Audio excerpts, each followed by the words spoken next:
Vamos a avanzar la necesidad de entender y emprender una transición. Esa es la temática general de cómo la transición de lo antropocéntrico a lo cristocéntrico, diríamos desde lo pastoral hacia lo apostólico.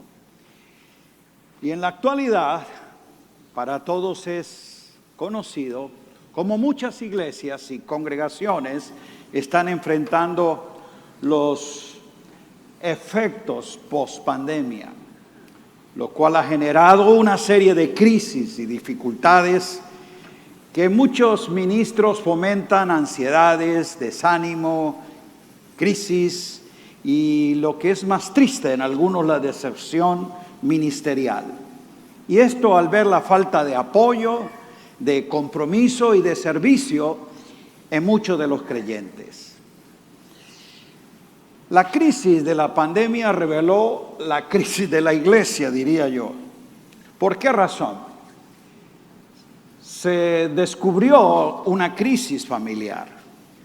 Esto puso al desnudo la deficiencia que se tenía en muchos hogares cristianos, donde la relación matrimonial era algo conflictivo, donde la pareja no se disfrutaba, sino que se soportaba.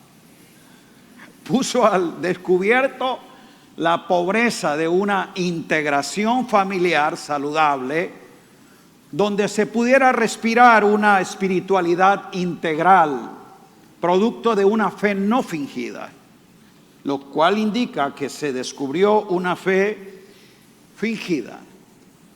Por otro lado, los hijos pudieron conocer de forma más cercana a sus padres al estar en casa. Y se dieron cuenta que aquellos padres que eran amables servidores en el templo, ahora son gritones, resentidos, molestos y fracasados directores en su casa. Padres que no sabían gobernar su casa, educar a sus hijos, mantener relaciones saludables, una comunicación productiva, ambientes placenteros, actividades integradoras.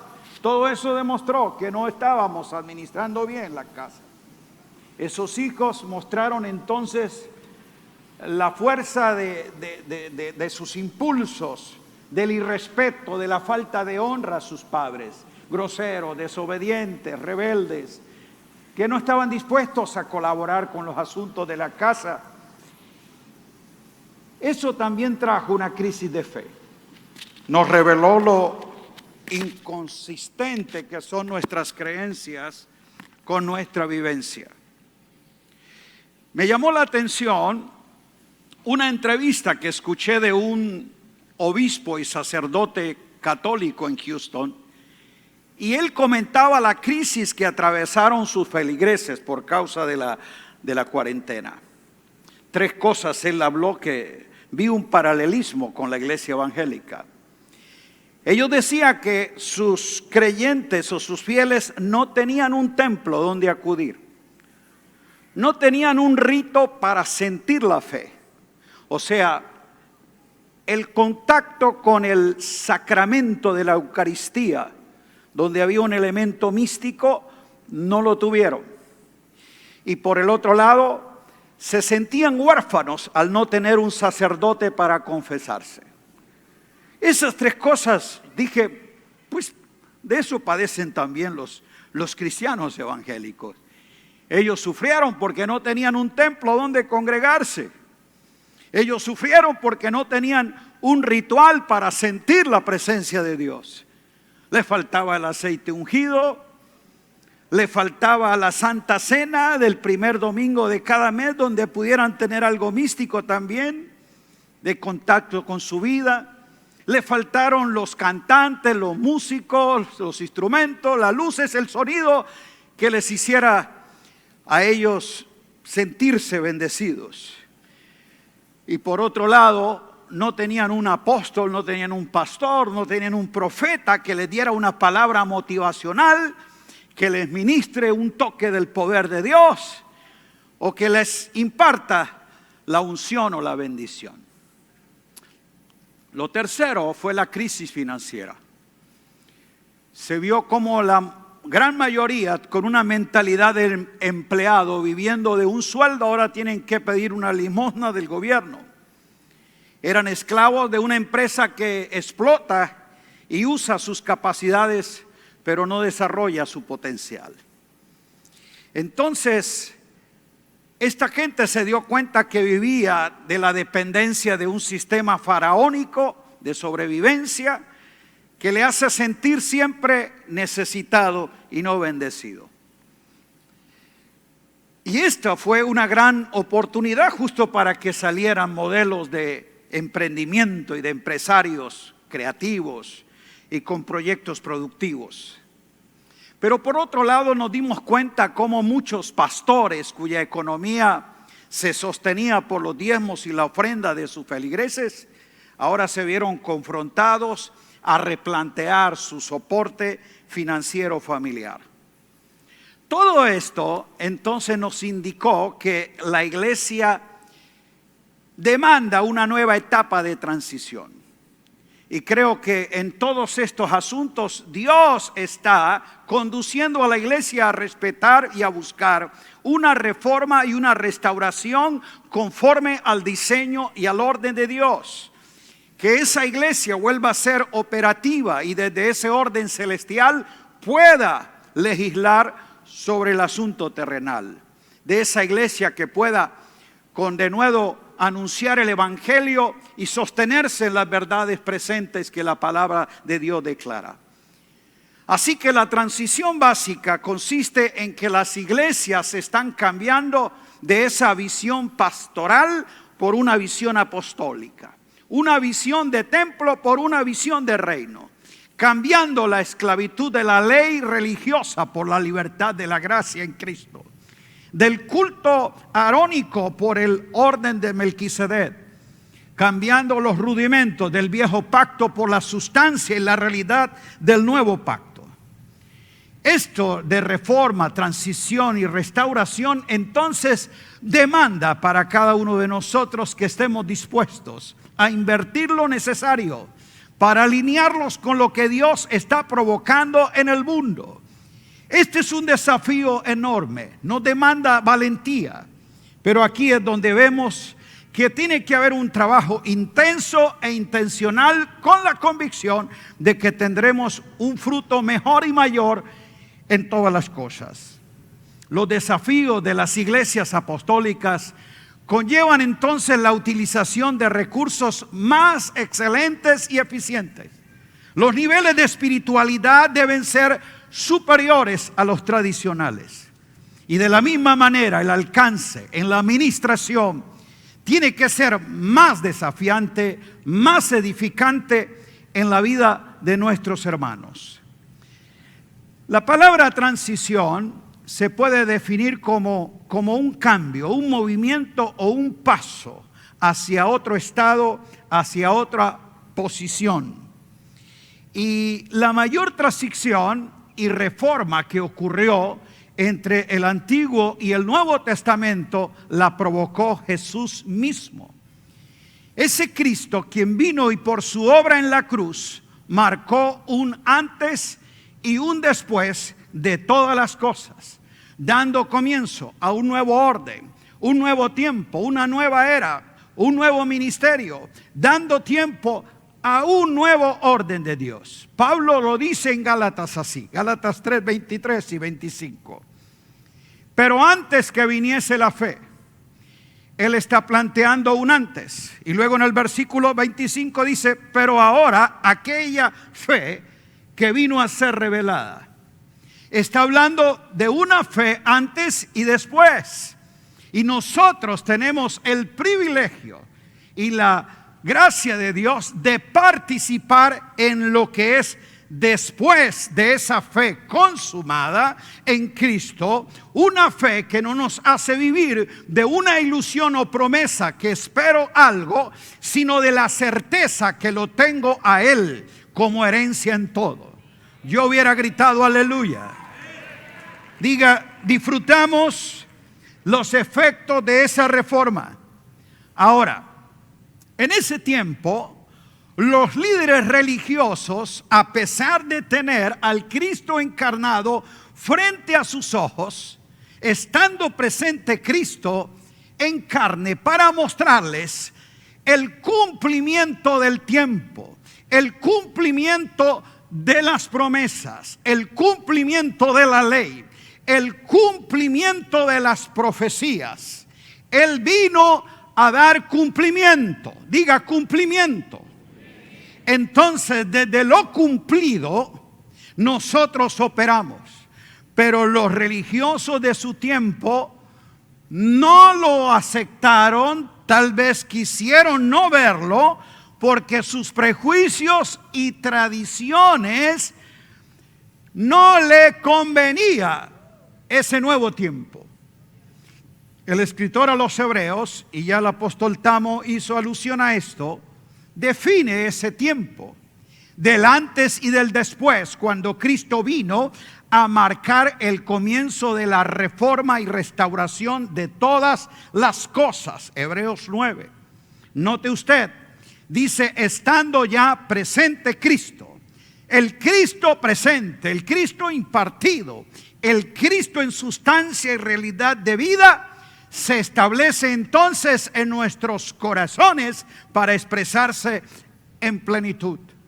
La transición y reforma apostólica entonces está marcada por un tiempo de cambios, de mudanzas hacia el progreso, a lo que es de avance mayor. Y estoy seguro que en Cristo, como dice Hebreos, tenemos mejores promesas, mejor ministerio, mejor mediador, mejor pacto, mejor herencia, mejor esperanza, mejor fe, mejor resurrección. Diga cosas mayores. Diga cosas mayores y mejores son nuestra realidad en Cristo. Y esto es algo que necesitamos entender, aceptar, internalizar, para que justo lo que es sustancia y realidad no se quede en algo novedoso, en un asunto intelectual, sino que sea vivencial. Y yo creo que el Espíritu de Dios está provocando en este tiempo que en el corazón de muchos pastores y líderes exista una santa insatisfacción de que lo que hacen, de lo que tienen, de lo que saben, no es suficiente para lo que el tiempo exige y Dios espera de nosotros. Entonces ellos perciben en su espíritu de que se requiere un avance, que se requiere una nueva etapa. Y bienvenidos, porque a eso es lo que el Señor día a día nos introduce, de gloria en gloria hasta que todos lleguemos. Diga amén. Ahora, creo que frente a todos estos cambios, transiciones que desde esa plataforma apostólica se presenta, y particularmente por el ministerio de Pablo, hoy en día nosotros sufrimos dos fenómenos. Por el uno, una desinformación. O sea, hay una ignorancia crasa de lo que el nuevo pacto y las epístolas apostólicas revelan con respecto a la verdad presente, estando presente Cristo. Y por el otro lado, hay una distorsión, porque los desvíos y excesos de esa apostolitis y profetitis ha hecho que mucha gente no le dé valor, no al título, sino a la gracia ministerial, al oficio que legalmente ha sido constituido por el Cristo ascendido.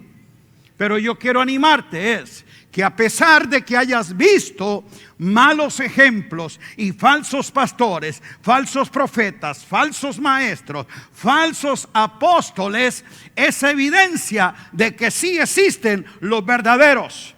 Porque jamás se construye algo falso mientras lo verdadero no esté establecido. Entonces, hoy en día, al no encontrar modelos correctos, referentes claros, necesitamos nosotros entender de que Dios es soberano en la historia y en la iglesia, y Él todo lo conduce a su orden y de acuerdo a su designio. Existen algunos elementos básicos para comprender la capacidad y la disposición de cambiar. El cambio es una ley natural, es una ley de la vida que Dios ha establecido. Y nosotros cambiamos no por el hecho de hacer algo novedoso o para impresionar a otro de que andamos en la nueva ola. No, estamos seguros que el Espíritu de Dios se mueve para hacer y producir en nosotros una transformación, no para que nos sintamos bien, sino para que hagamos bien las cosas como Él las ha confiado. Amado mío, muchas veces algunos cambian cuando el dolor del atraso es mayor que el gozo que produce el cambio. Ahora, en este proceso de transición, ese Dios que es de cambios, pero Él no cambia porque Dios es inmutable.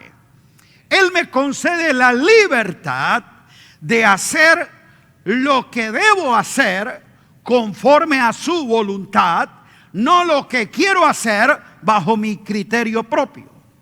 Por eso, en esta reforma apostólica del reino, el cambio no es algo que se discute, sino que se obedece.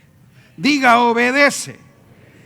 Y casi siempre cuando miramos la escritura y la historia, entendemos que todos los cambios son producidos por personas que entienden cómo Dios los ha establecido en un tiempo y generación para hacer las cosas conforme a su voluntad. Es allí donde nosotros entendemos que es gente que en su generación sirve a Dios conforme a su voluntad, pero están convencidos de que son solamente un puente, un relevo para construir una plataforma más sólida, para entregar como David a Salomón mejores recursos, mejor gente para hacer cosas mayores. Aquí es donde yo creo que el Espíritu de Dios está marcando el corazón de estos reformadores que con valentía se atrevan a estar dispuestos en su influencia y en su trabajo, poner su estafeta en la vida de otros para que ellos logren lo que nosotros no logramos y hagan lo que nosotros no pudimos hacer. Porque vivimos un tiempo de gloria y trascendencia en Cristo Jesús. Amado, las transiciones en el plan de Dios siempre serán necesarias. Diga necesarias. Imprescindibles. Son muchas veces inevitables y a la misma vez inexcusables. No hay excusa para decir el cambio se requiere. Ahora, cuando nosotros estamos convencidos de que esa transición nos lleva a ejercer una tarea mucho más trascendente y que desde una posición influyente podamos tener una promoción relevante a esa generación emergente. Diga, este es el tiempo. Por eso estamos aquí, convencido de lo que el Señor dijo a través de Isaías, de que Él haría cosa nueva. Todo lo nuevo que he hecho en Cristo es nuestra realidad.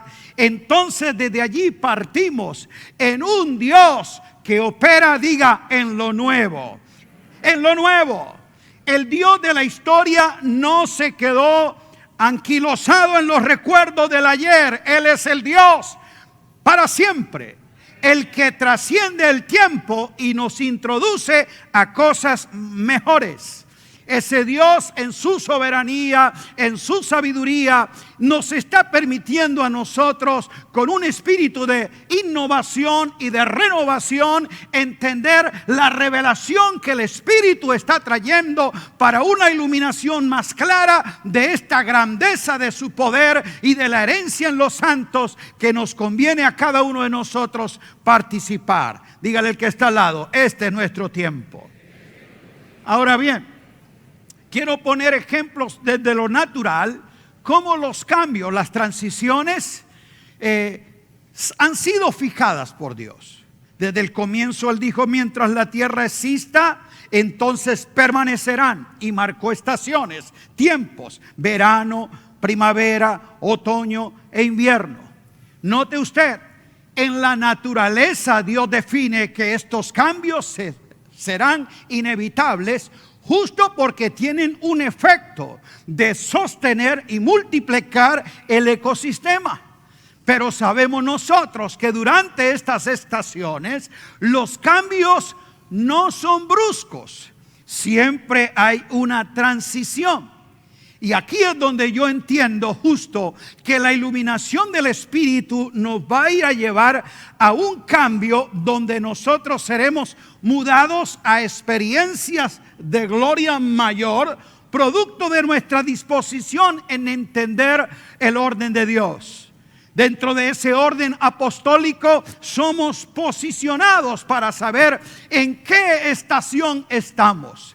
Y en lo profético tendremos inteligencia, discernimiento para saber cómo operar y movernos hacia la próxima estación. Esto no ha terminado. Diga, hay otra estación. Entonces, si queremos ser capaces de manejar el cambio con eficacia y eficiencia, que nos produzca niveles de excelencia mayores, es necesario que nosotros entendamos y respetamos las características de estas estaciones, de estas transiciones. Diga, son naturales. Ok, esto no es algo mecánico, no es algo producto de tu ingenio. Es natural, porque son el cumplimiento de un plan de Dios establecido en todo el orden creado. Si es divino, entonces es un cambio perfecto.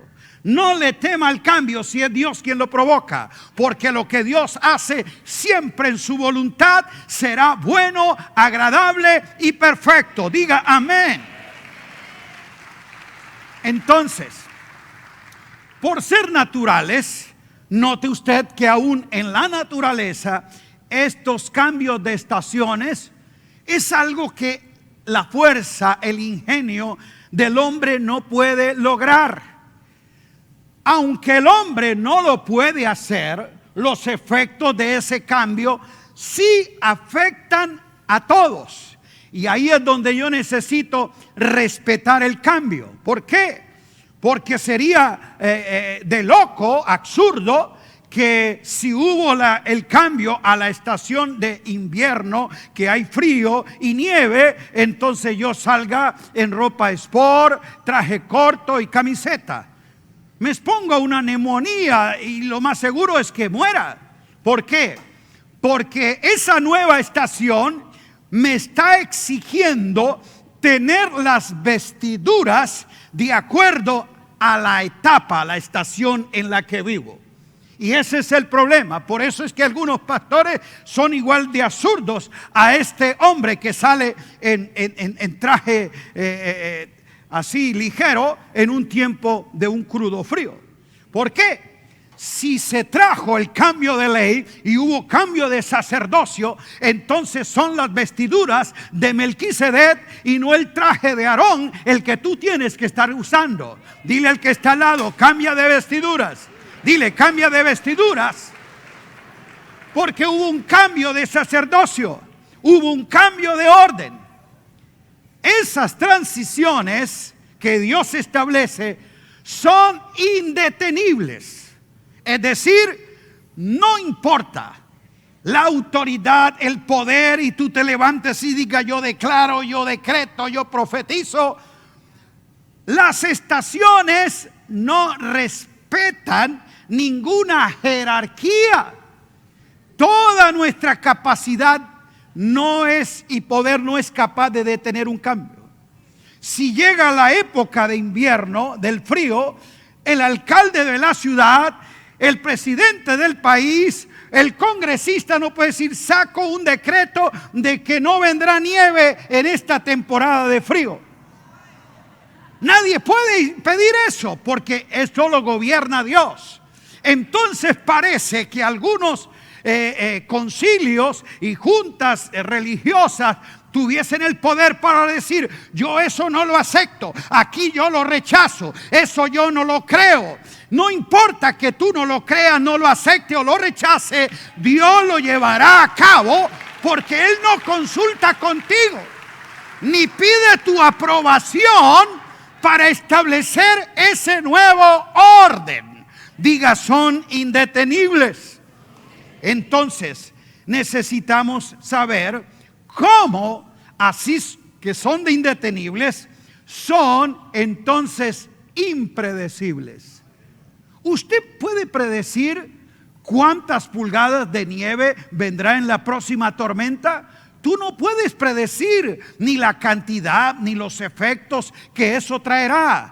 Nadie puede predecir lo que Dios se propone hacer en este nuevo tiempo y a través de este nuevo orden. Amado mío, eso está fuera de nuestro control. Dios sigue siendo soberano y sentado en el trono. A Él no lo asustan los cambios que se originen en la economía global. A Él no lo perturba ni lo intimida lo que proponga la agenda global. Él sigue siendo el Señor y Rey del universo, que tiene control absoluto de todas las cosas. ¿Cuántos dicen amén? Y esas transiciones son entonces exclusivas de Dios. Sería absurdo que alguien escriba un libro diciendo: ¿cómo provoqué la nieve? Nadie puede provocar la nieve. Así sería como tan absurdo que alguien presuma de que este nuevo orden, de nuevo pacto, es algún iluminado que lo trajo, o que esto es un movimiento que originó fulano, o que nació en los hombros de fulano de tal. No, este nuevo orden no se origina en ninguna voluntad humana, es designio divino. Por eso no se le puede dar crédito de esta reforma a ningún hombre, porque es provocada por Dios. Y esto que se anuncia, dicen, y ustedes que enseñan eso nuevo, no, el nuevo pacto no es nuevo, siempre has estado. Es el pacto eterno traído al tiempo, consumado en Cristo, mostrado en la revelación de las epístolas, pero ignorado por la iglesia en los últimos años. Que la iglesia lo haya ignorado, que la iglesia no lo haya enseñado, no quiere decir que es nuevo. Siempre ha estado. Pero bienvenido al tiempo de la iluminación de la verdad presente en Cristo, que ningún hombre se puede atribuir el derecho de decir: yo lo traje, yo lo enseñé, yo lo introduje a la iglesia. El que introdujo ese reino, ese orden y ese pacto se llama Jesucristo, el autor y consumador de la fe, el autor de los bienes venideros. Alabado sea su nombre. Entonces, cada transición va a demandar algunos asuntos que nosotros tenemos que realizar. Y aquí se dan dos aspectos. Diga: la soberanía de Dios y la responsabilidad del hombre. Dios es soberano y sabio y hace lo que quiere, cuando quiere, como quiere, donde quiere y con quien quiere, sin pedir el permiso de nadie. Pero ese Dios soberano le ha placido hacernos partícipes de sus planes eternos. Y es allí donde nosotros tenemos la responsabilidad, la habilidad de responder a lo que Dios me comisiona. 4 cosas que creo son nuestra responsabilidad. Diga: evaluación. Sí, Es la tarea que nos lleva a nosotros a conocer dónde estamos. Que con un espíritu noble y una actitud reflexiva podamos saber a dónde queremos llegar de acuerdo a esa meta determinada por el llamamiento celestial y alineada en la visión celestial. Esa evaluación nos va a demandar un diagnóstico franco. Confrontarnos con nuestras realidades y desde allí entonces nosotros tomar una decisión en el ahora con una proyección para el después. En esa evaluación nosotros vamos a tener un análisis amplio de lo que hoy somos, hacemos y tenemos.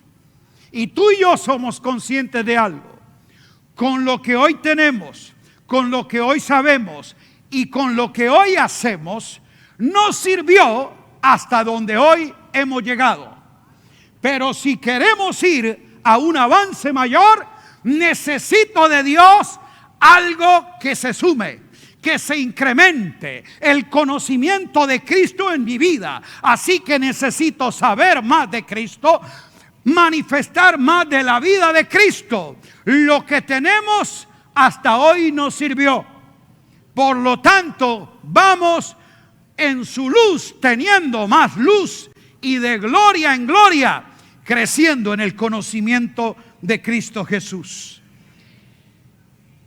Diga humillación. Humildad y cambio siempre van de la mano. No puede haber cambio con un corazón altivo. La soberbia, la altivez, la prepotencia nunca será el camino por donde el cambio se origine. Y existen hoy muchos creyentes, líderes y congregaciones frustradas porque no ven el avance de lo que Dios les ha confiado administrar.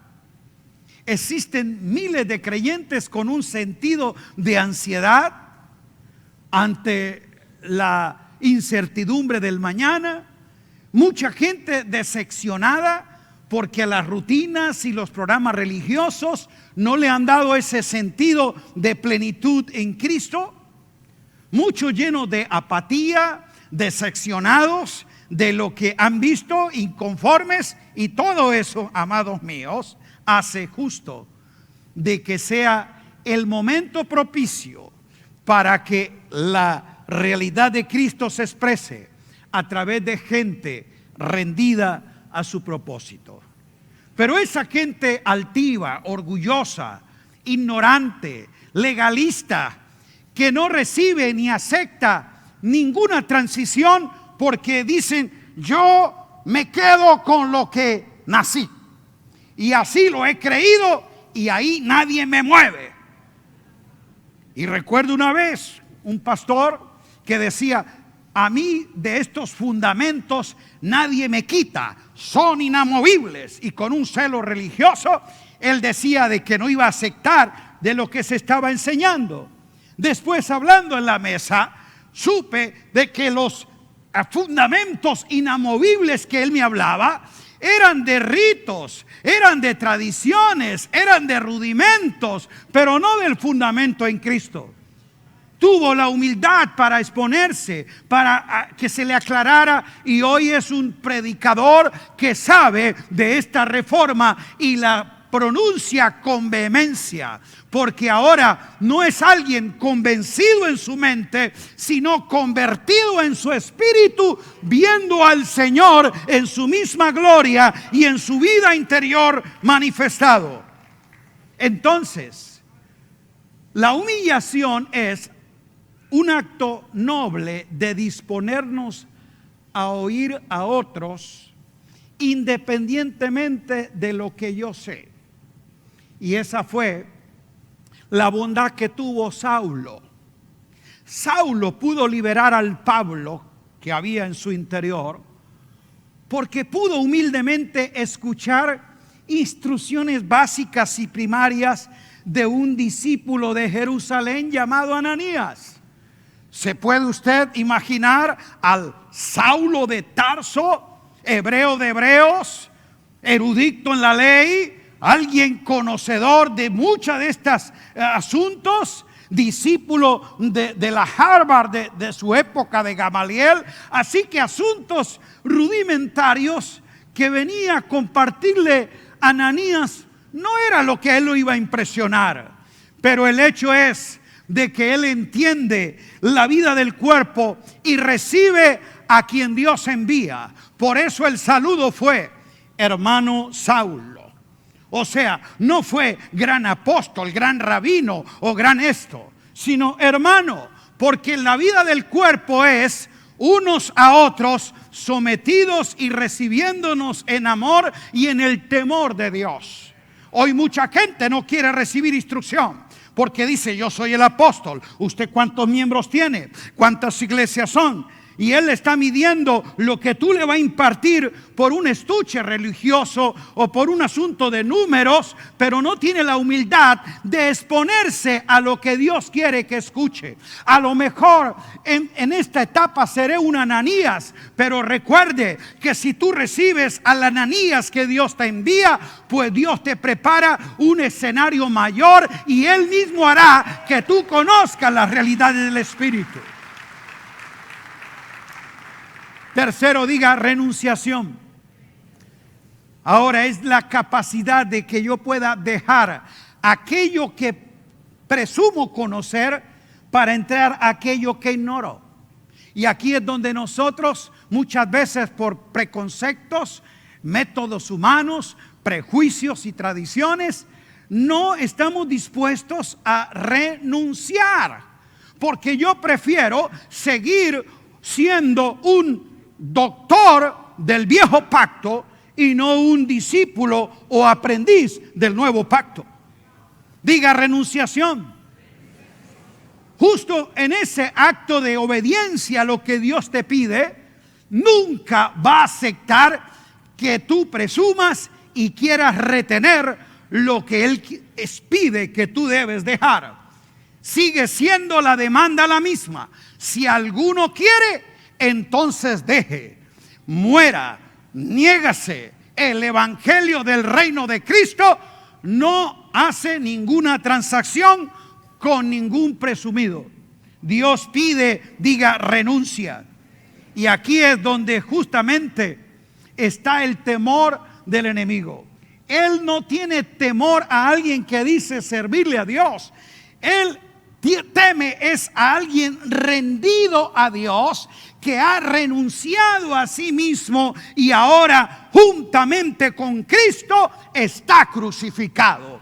Él identifica la calidad de ese hombre. Por eso a los falsos liberadores de los hijos de Seba le dijo: ¿ustedes quiénes son? Yo sé quién es Cristo y conozco a Pablo. El enemigo solo respeta a alguien rendido a Cristo, que oye su voz, que ha visto al justo y que hace su voluntad, para que sea testigo de lo que Dios ha revelado. Y lo cuarto, diga separación. Justo cuando Dios te pide un cambio, es inevitable que te separa de algo o de alguien. En esa separación es que tú vas a tener la iluminación, porque muchas veces algo o alguien de lo cual no te quieres separar se convierte en el estorbo para que no puedas ver lo que Dios te quiere mostrar y oír lo que Él te quiere hablar. Esa separación la tuvo que hacer Abraham para escuchar la nueva directriz de Dios cuando se apartó de Lot. Ahora ese principio está en la Escritura. Génesis 1 nos habla como en el orden inicial dice que en el principio Dios creó los cielos y la tierra estaba desordenada y vacía. Entonces dijo Dios: sea la luz, diga iluminación. Y no hablaba de luz física, estaba hablando de una luz celestial en la que alumbraba todo, iluminaba todo para que se pudiera ver lo que Dios hace. ¿Qué fue lo primero que Dios hace? Dice que Él separó la luz de las tinieblas, lo seco del mar, de las aguas de arriba, las aguas de abajo. Diga separación. Cuando Dios dijo haya separación, entonces dijo haya expansión. Recíbalo. La separación siempre te creará una expansión mayor. Tú entrarás no a pérdida, sino a ganancia en Cristo Jesús. Esa separación que te lleva a una mayor expansión, verso 8, te conecta con lo celestial. Dios dijo que llamó a la expansión cielos. La expansión que Dios trae en tu ser interior es que te puedas reconfigurar con el orden celestial, con el diseño de las cosas de arriba, para que conozca lo que procede de Dios. Diga iluminación y separación. Cuando Dios establece eso, entonces trae el orden, llena, bendice, multiplica. Aprendamos esto. Diga, Dios ilumina para separar. La iluminación de estas verdades, a lo mejor Dios te va a demandar que te separes de algo o de alguien que es una limitante, que es tóxico para tu ambiente y tu avance. Entonces Dios te va a exigir separación. ¿Y por qué? Porque te dio iluminación de ese orden divino. Dios ilumina para separar, pero separa para ordenar. Después de que separó, dijo que a lo que estaba desordenado le trajo orden. Y Dios ordena para llenar. Lo que estaba vacío lo dotó de todos sus inmensos recursos. Y Dios entonces llena para bendecir, porque dice que luego Dios bendijo lo creado, la tierra, las plantas, los animales y el hombre mismo. Dios lo ha bendecido. Y Dios bendice para multiplicar, porque después a todo lo bendecido dijo multiplíquese, multiplíquese, multiplíquese. ¿Lo entendimos?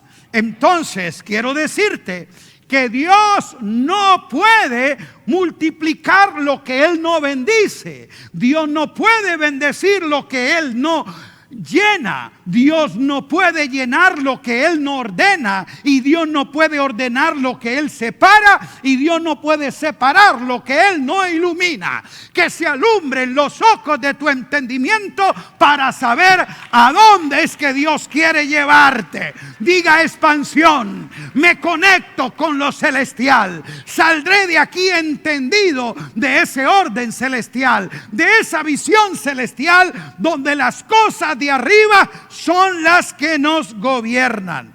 Alabado sea Dios. Amado mío, quiero terminar.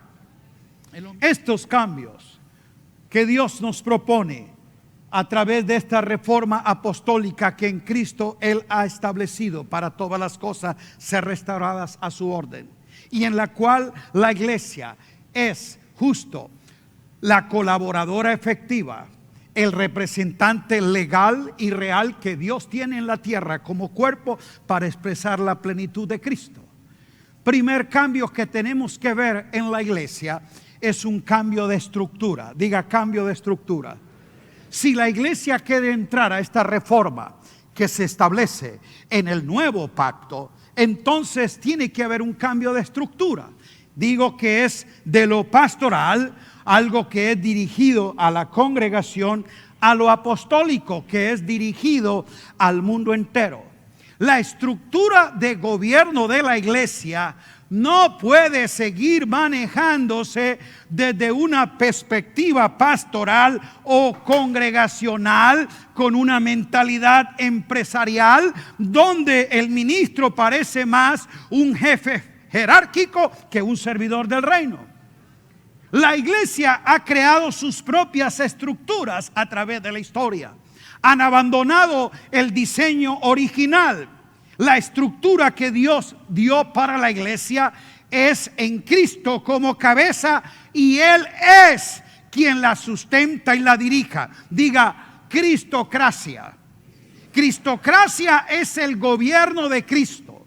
Él gobierna, Él reina, Él es la cabeza, Él es la autoridad suprema, Él es el todo en la iglesia. Pero la iglesia entonces trajo primero la autocracia, que es un gobierno propio de alguien que él se cree que manda. Es un modelo más como independiente o episcopal. Yo soy el que dirijo.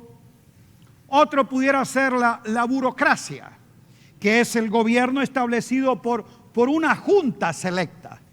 Entonces estas juntas gobernantes se creen que tienen el derecho de mandar, de quitar y de poner, porque ellas se creen los dueños de la iglesia. Luego otros trajeron la democracia, que es el voto de la mayoría lo que dice lo que se tiene que hacer, aunque vaya contra el orden de Dios. Diga cristocracia.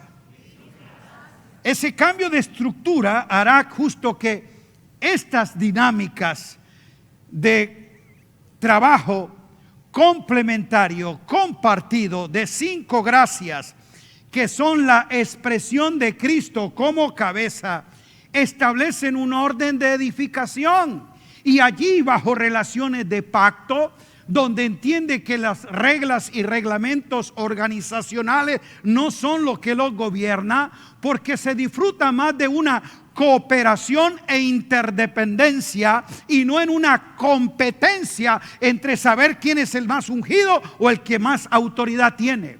Cuando tú tienes claro de lo que Dios te ha establecido y el propósito por el cual Dios ha hecho justo que ese sea el orden, tu vida será enriquecida, porque cada gracia suma. Diga, cada gracia suma. Pero en la mayoría de los casos, la motivación de muchos pastores es tener métodos y programas para reunir gente, retener gente y reciclar gente.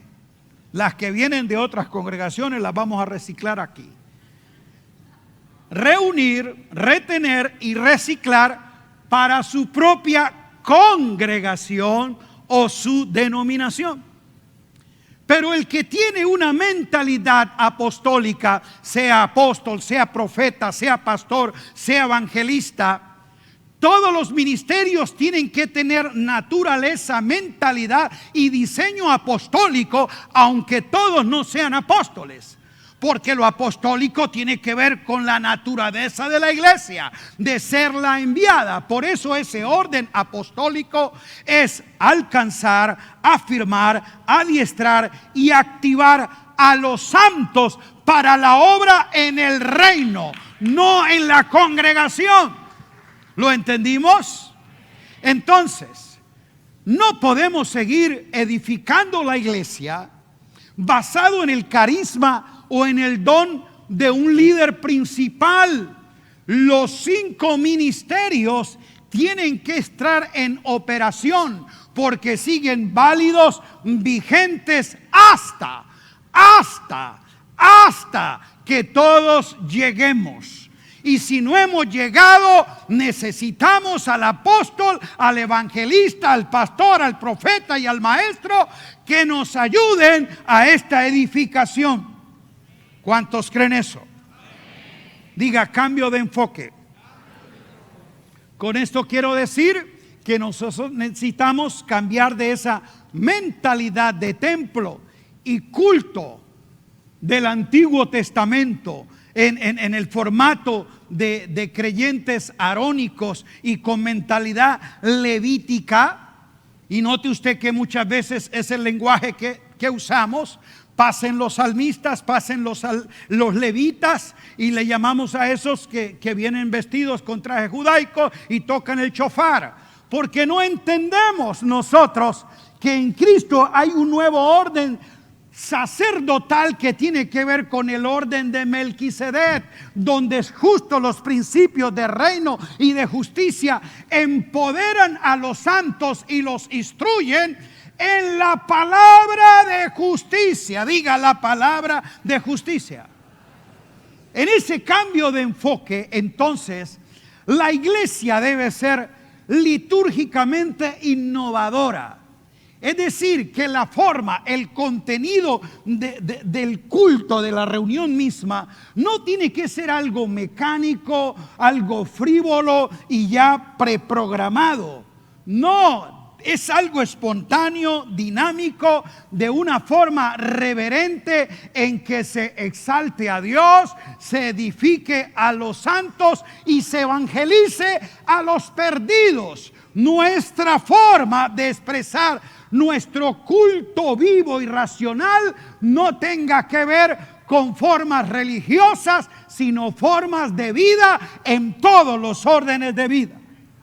La iglesia tiene que ser espiritualmente renovadora, es decir, que ella tiene que ir en la dirección, en el fluir del Espíritu, de esas torrentes de gracia que traen olas de iluminación. Por eso no lo sabemos todo, no lo entendemos todo, pero yo creo que en ese fluir del Espíritu hay una generación que está naciendo en estas verdades, ya encapsulando en su espíritu estos códigos divinos, y vamos a tener más precisión y efectividad en la gestión por gente que se ha renovado desde su espíritu. Amados pastores, es necesario que nosotros muramos a esa mentalidad paquidérmica que nos tiene atado a formatos, a reglas y a estructuras añejas que no permiten que el fluir del Espíritu sea fresco y libre en la vida de los santos.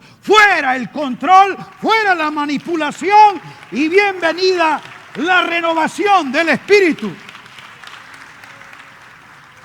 Y ese cambio de enfoque indica que también la iglesia debe ser socialmente transformadora, pero sin pensar que ella es una organización social. No somos una ONG. La iglesia de Cristo es su cuerpo. Ella es un organismo espiritual que posee la vida de Cristo, y por medio de su presencia e influencia como luminares en el mundo, como dice Pablo, luminares en el mundo. Entonces vamos a quitar las estrellas de los púlpitos y vamos a traer luminares en el mundo, de gente que pueda mostrar la luz y la verdad de Cristo, y que con una militancia firme de la fe y con una proclama profética de este evangelio del reino se atrevan con valentía, como lo hizo la iglesia en sus primeros tiempos, de enfrentar los sistemas de injusticia, de irse contra cualquier opresión y fuerza de iniquidad que se opone al avance del reino de Dios.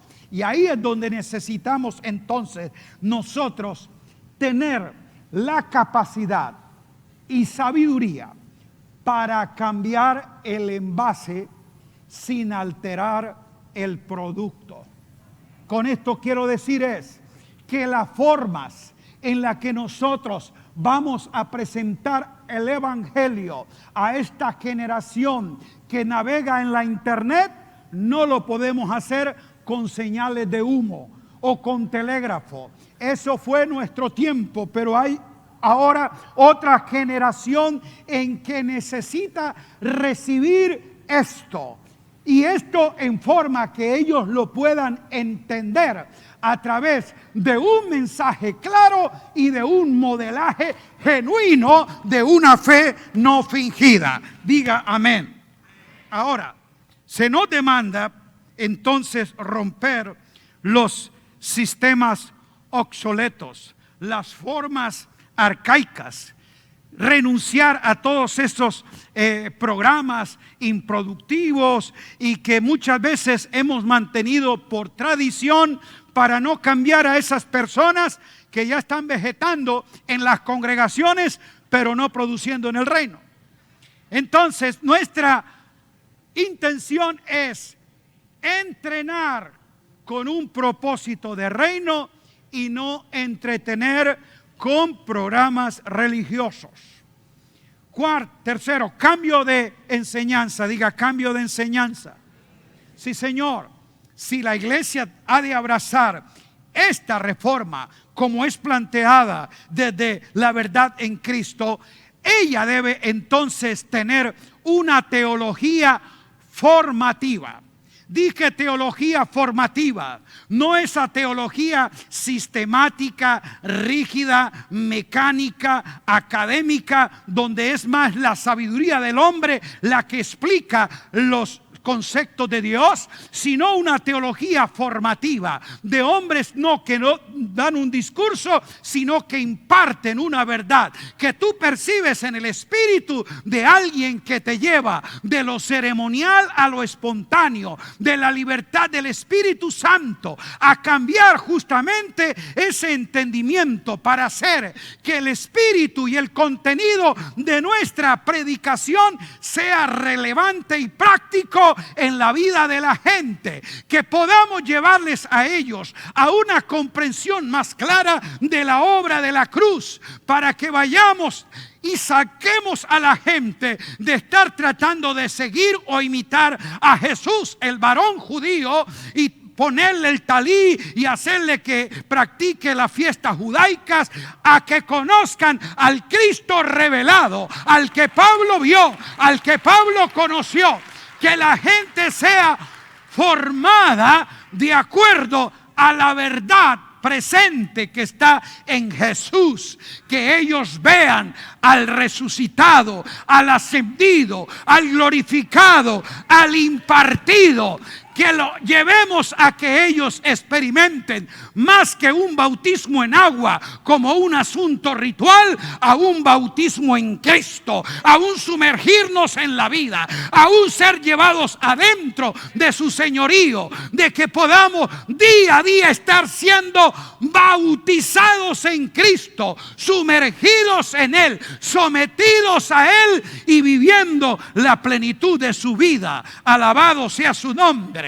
Necesitamos nosotros que la gente salga de ese temor del maligno a que entienda su victoria sobre el mal. Y esta es la victoria que ha vencido al mundo. Nuestra fe en el Cristo vivo. Alabado sea su nombre.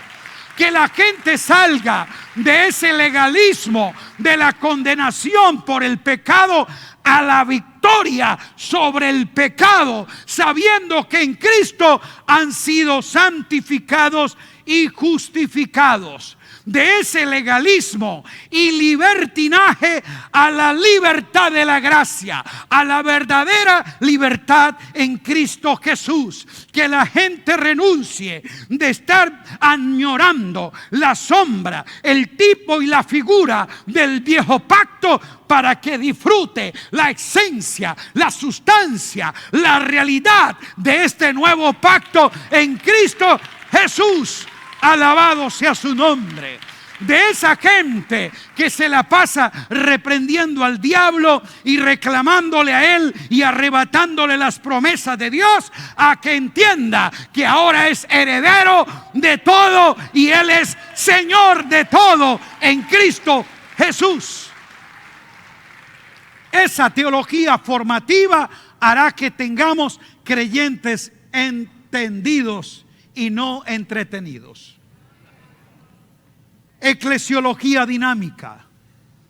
Si tenemos una teología formativa, vamos a ver una eclesiología dinámica, de congregaciones que tengan mentalidad de dominio y no de demonio. Que ellos sean fundamentados en estas gracias apostólicas.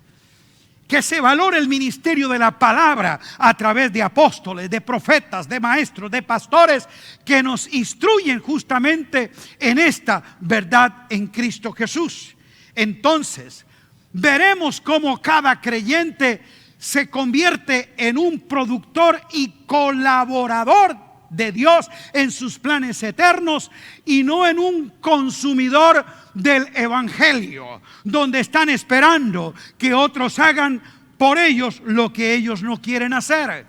Gente que está esperando que el pastor o el ministro o la congregación le resuelva el problema de sobrevivencia en la tierra, pero no están dispuestos a reinar en vida en Cristo Jesús. Amado mío, esa eclesiología dinámica hará que nosotros podamos operar más allá de nuestras cuatro paredes y de nuestros lugares de culto.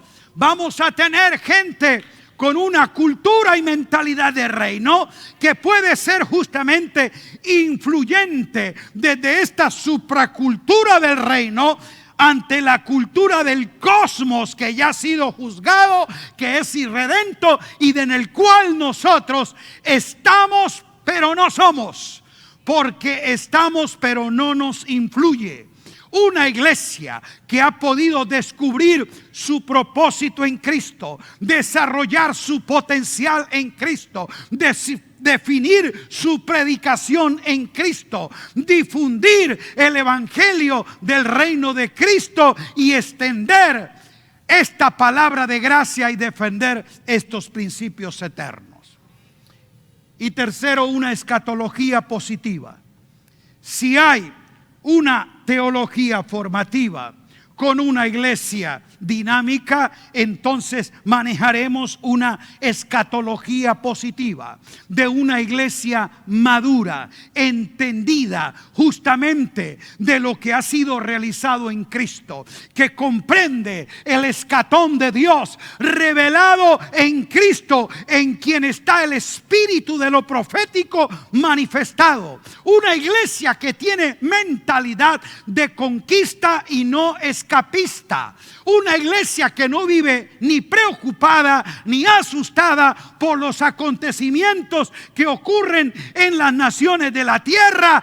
Y está ella tal vez investigando o ansiosa cuándo será la aparición del anticristo, sino que está expectante de la revelación de Cristo en su interior. Es decir, una iglesia que vive en un apocalipsis continuo y no en una mentalidad apocalíptica. Este apocalipsis que te crea a ti una escatología dinámica es la revelación, es el aparecer, es el manifestar de Cristo, no fuera dentro de ti, sino dentro de ti.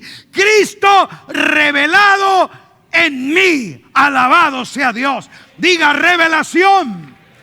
Entonces, esta es una iglesia que puede entender que no está viviendo tiempos caóticos, sino un tiempo kairótico, el tiempo agradable, porque ella ha sido introducida en el día del Señor, está en el Espíritu y disfruta el año agradable del Señor, no importa qué suceda en el Cronos. Por eso nadie puede decirte, te profetizo, el 2023 será el año de esto, el año de aquello. Nada de los años se definen por un rótulo que tú le des. El año está definido que es bueno y agradable porque ha sido constituido en Cristo de cielos abiertos. Alabado sea su nombre. Y lo que Él abre, ninguno ni nadie lo puede cerrar. A Él sea la gloria. Y finalmente, esta iglesia tiene que tener un cambio de estrategias. Amados, y esas estrategias no tienen nada que ver con un método humano, de algo que yo me ingenio, sino de tener ese espíritu de los hijos de Isaacar, entendidos en los tiempos, para saber qué palabra rectora guía, de qué forma estratégica es conducida el pueblo de Dios a una acción de conquista. Entonces, no puede haber estrategas apostólicos y proféticos si ellos están ocupados todo el tiempo resolviendo bochinches domésticos que diablóconos día a día le traen. Por eso no podemos nosotros tener estrategias claras si nuestra mente no está ocupada en entender el proceder soberano de Dios en la historia. Aquí es donde necesitamos, amados míos, no sacramentar ningún método o definir que esta estrategia es absoluta y todos la deben hacer. La estrategia es algo coyuntural que Dios revela de forma oportuna y precisa para cada geografía. Él es el Señor de todo y Él comunica y hace conocer a sus hijos las cosas que han de suceder pronto. Alabado sea Dios. Para concluir, quiero decirles que es indiscutible asumir el desafío de entender y emprender esta transición, reforma apostólica, que podamos nosotros respetar y recibir el mover soberano de Dios en toda la tierra, que necesitamos nosotros saber que Dios nos demanda a vivir realineados, reestructurados y reformados de acuerdo al orden y al diseño celestial. Las cosas han cambiado y seguirán cambiando. La economía en las naciones cambió. La tecnología en las naciones cambió. Muchas cosas han cambiado en la tierra, pero parece que todas siguen iguales en nuestras congregaciones. Es necesario, amado, renunciar a todo aquello que sea fuera de tiempo, fuera del orden y fuera del diseño que Dios ha establecido. Pongámonos en pie y yo creo que cada uno de nosotros ahora dice: Señor, yo quiero abrazar esta reforma apostólica del reino. Yo quiero, Señor, obedecer esa transición y cambio que tú me pides. No importa la oposición, no importa los obstáculos, no importa el rechazo, no importa qué puertas se cierren, qué oportunidades se terminen en el sistema de los hombres, pero yo quiero estar preciso, adecuado, oportuno en el orden tuyo. Este es mi tiempo, Señor, y yo sé que con tu gracia y con tu sabiduría podemos verlo cumplido en nuestros días. Por tu bien, el de tus hijos y el de tus generaciones, necesitas cambiar o te cambian. Pero levante su mano y diga: cuenta conmigo, Señor. Su mano arriba, por favor. Cuenta conmigo, Señor. Voy a darle entonces a pedir el favor al arcángel Miguel que le tome la foto, porque ahí usted va a aparecer con su mano arriba diciendo: cuenta conmigo, Señor. Ahora dile al que está al lado tomando la mano: cuenta conmigo, mi hermano. Padre, oramos a ti. Por favor, ministra una palabra de fe, una palabra de gracia, una palabra de afirmación a tu hermano en Cristo. Gracias, Señor, porque hemos de ver en nuestras naciones, en nuestras congregaciones, en toda la geografía de Latinoamérica, el surgir de iglesias apostólicas que conforme al diseño celestial, Señor, ese fluir profético de gracia nos anuncia este reino inconmovible y nos hace ver las realidades de esas cosas que han venido en Cristo y que nos han sido dadas por tu divino poder y mediante el conocimiento de aquel que nos llamó a su excelencia. Renunciamos a toda carnalidad, mundanalidad, mediocridad. Ahora mismo abrazamos las realidades de Cristo y en nuestro espíritu sabemos que están y día a día serán conocidas y manifestadas por medio de hijos entendidos y comprometidos con la reforma del nuevo pacto en Cristo Jesús. Amén. Un abrazo a todos. Gracias.